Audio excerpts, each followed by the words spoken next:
sa bus ng papuntasan. 1, 2, 3. Baguio!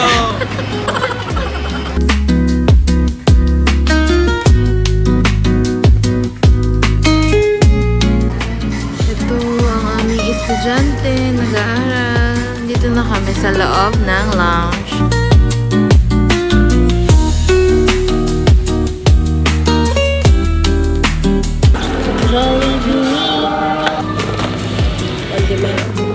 We're gonna eat Jollibee, chicken spaghetti, we have macaroni soup.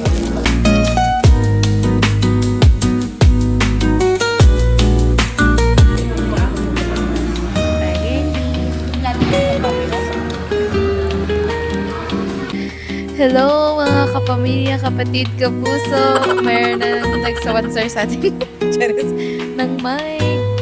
May mic tayo. Hello, mic test, mic test. Papasok na tayo. Pero hinahanap ko yung red carpet. Sabi may red carpet eh. Seatmate.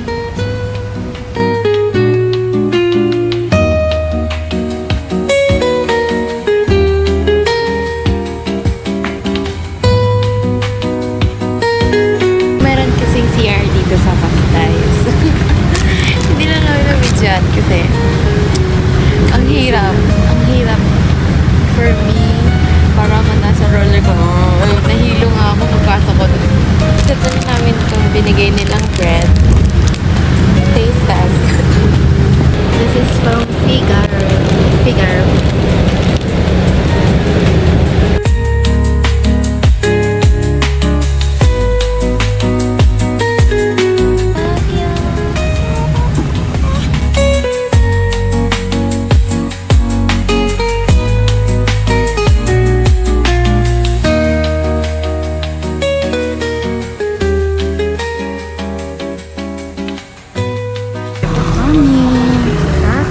Nakababa na kami ng bus, guys. Yan ang aming situation. Gandang nag-isang taxi kami. Hi, everyone! Nandito na kami sa aming accommodation. Ay, sorry. Please observe silence. So, dito tayo. Tara, lalabas tayo with Rosary. Hindi na pala tayo lalabas kasi maingay. Aming accommodation ay very malapit sa Burnham Park, West Burnham Place. It's a condominium. So mamaya itutour ko na kayo hopefully. Rosary, no? Mag-promise ka naman na itutour mo kami. So yeah guys, mamaya pag nakapag-check-in na kami. Actually, nag-check-in na kami. Once na okay na, na-settle na lahat, akit na kami. Then, pakita namin sa inyo yung aming place. Hi everyone! So, ngayon is mag-room tour tayo. So, nandito kami sa 4B. So, let's go! Tcharam! Sarado muna natin yung pinto. So, ito, pagkapasok nyo, nandito, ay, hindi pala siya nabubuksan. Storage room siya. I think it's for the owner. Tas dito sa side na to, is dito yung mga shoes namin. Okay, nagets na daw ni Ate Apple kung paano yung shower. And guys, pag enter nyo dito, we have here refrigerator. Tapos here, pwede ka ditong mag-microwave. Meron induction cooker. Tapos may free water. Tapos meron na din dito pinakita yung owner. Well, ayan, inintroduce niya sa amin each ng mga gamit na nandito na pwede naman namin gawin. Well, let's move on to the next. So, nandito na tayo sa living room / bedroom 1. So, ito very, maximize yung space niya kasi ang daming space ng bed kasi itong couch na to is na-turn siya as it is actually a sofa bed. Ayan, pwede mo siya i-pull out. Then here, we have 6 chairs for dining table. Tapos, dito may free Netflix. Tapos, ito yung bed na isa na nakatapat dito sa TV. Guys, so, this is Actually. Oh, hindi! So, mag-a-unpack na ako ng gamit. Vasily, you're blocking the view. Sorry. No! Hi, si Rosalie na naman. Part 2, blocking the view.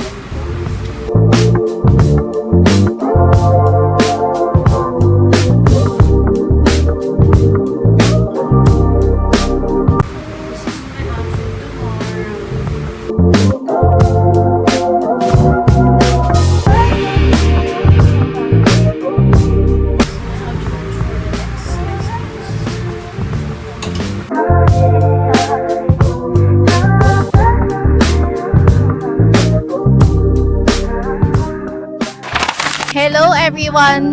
So, papunta na kami SM, mag-grocery and mag-early dinner. Then, after that, Christmas Village na kami. Hi, vlog. Can you show my outfit? Vans, Shein, Uniqlo. Thank you, Uniqlo. Ayan, guys. Hindi ko alam kung saan kami pupunta, pero alam ko pupunta kaming SM. Either maglalakad kami or sasakay kami ng taxi. Lakas mga fresh ng bagay.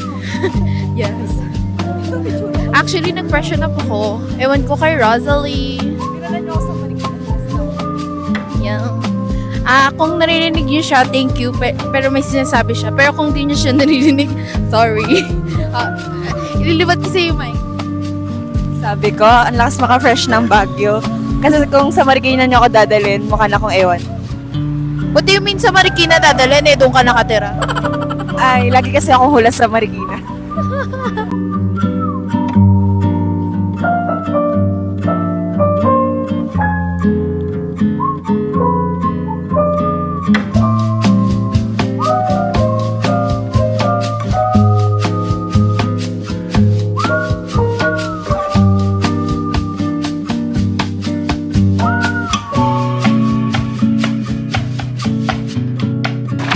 Hello guys! So, nandito na kami sa SM City, Baguio. Kakain kami ng dinner sa Hawker Chan. Hindi na kami pupunta ng Christmas Village since gabi na. Tomorrow na lang. Kasi baka hindi na din kami makakuha tsaka umabot kasi gabi na din. So, mag-early dinner na lang kami here. Ito ang aming view while eating dinner. Yes. This is what I ordered. Roasted pork. Yeah.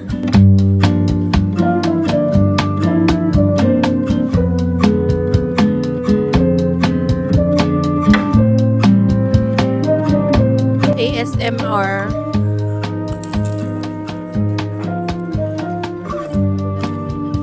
Kunat nga. Buti na lang may mic na ako. Hindi na kayo naririnig kahit mag-comment kayo. Makunat naman yung kinakain niya. So, nakauwi na kami ng ano? Nakauwi na kami sa accommodation namin. Tapos lalabas ulit kami ni Rosalie para magpunta ng night market. Let's go! You know, syempre pag-gets pa kami kaya. So, labas-labas muna kami. Kung nandito ba yung mic, narinig niyo ba? Mic test. So, kami ni Rosalie ay maglalakbay. Uy, mali pala yung binabaan natin ng taas. Okay, balik. Dito, girl. So, mag-explore kami ni Rosalie sa Burnham Park. Night market. Mag-e-et-et kami doon. Tas, okay. Yeah. Anong masasabi mo? Wala akong dalang jacket. Nakalimutan ko. Pakiramdam ko man yung decision niya. Sabi, ay, shocks. Nakalimutan ko. Balik pa tayo? Hindi, wag na. Kaya yan. Okay na lang. Okay lang yan. Let's go. Ano to? It's a challenge. It's a challenge for me.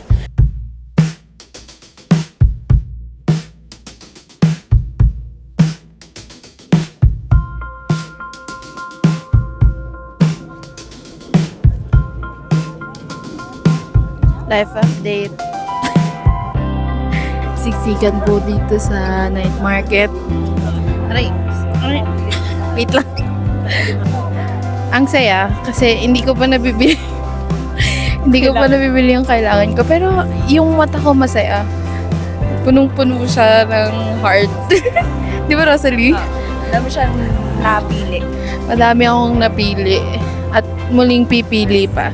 Medyo dito sa part na to, maluwag na. Kaya nakakapag ganyan-ganyan na tayo.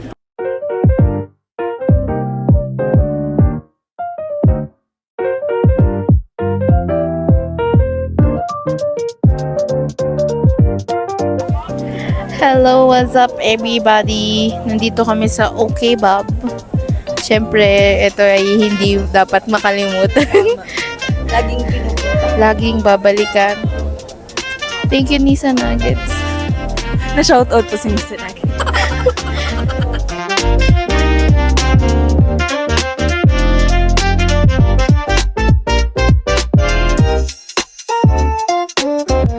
Hi! Nandito kami. Maghahanap kami ni Rosalie ng Mercury Drugs. Medyo hingal na kami pero secured na ang mga foods.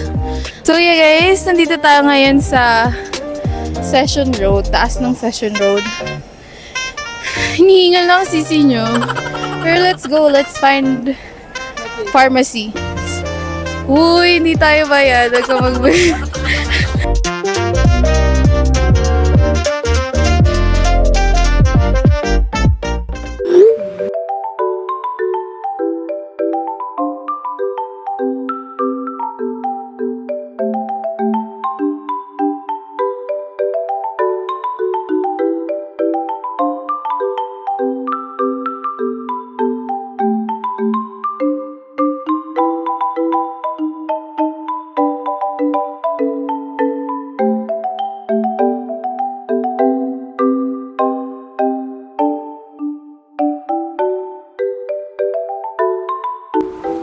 Ito ang ating setup. Luto na ang hotdog. Chirin. Good morning guys! Ito yung view namin dito sa labas, sa balcony. Yan ang balcony namin. Ang saya din dito tumambay. Mamaya magtitimpla ako ng Swiss Miss or kaya dito ako kakain. Something like that. May malapit na giligan sa amin. Oh my god, I forgot to introduce that this is our day 2 here in Baguio City. Yeah! Super excited ako every time I'm here. First, because of the weather. Second, because of the place. Third is because of the people that I'm with. Fourth is the food. Fifth, kasi guys, to be really honest, ang pogi din. Memorable din to for us kasi most of the time talaga kami usually nag-spend ng mas mahabang time. I don't know, Baguio meron talaga siyang special place sa amin. Kaya even though ilang beses na kami dito, we got to enjoy every moment, 'di ba? Every night, pupunta kami ng night market. Tapos during the day, punta kami sa ibang tourist spot like Christmas Village. Kasi parang every month or every season na napupunta kami dito, meron talagang iba't ibang tourist attraction na pwede mong puntahan. So, hindi din siya like paulit-ulit, 'di ba? So, it's nice. It's nice here talaga in Baguio, especially per months. Though sobrang traffic and maraming tao, pero yung simoy ng hangin, alam mo yun, dun palang swak ka na eh. Swak na kami. Kasi ang lamig, alam mo yun, ang lamig na kahit may araw, di ba?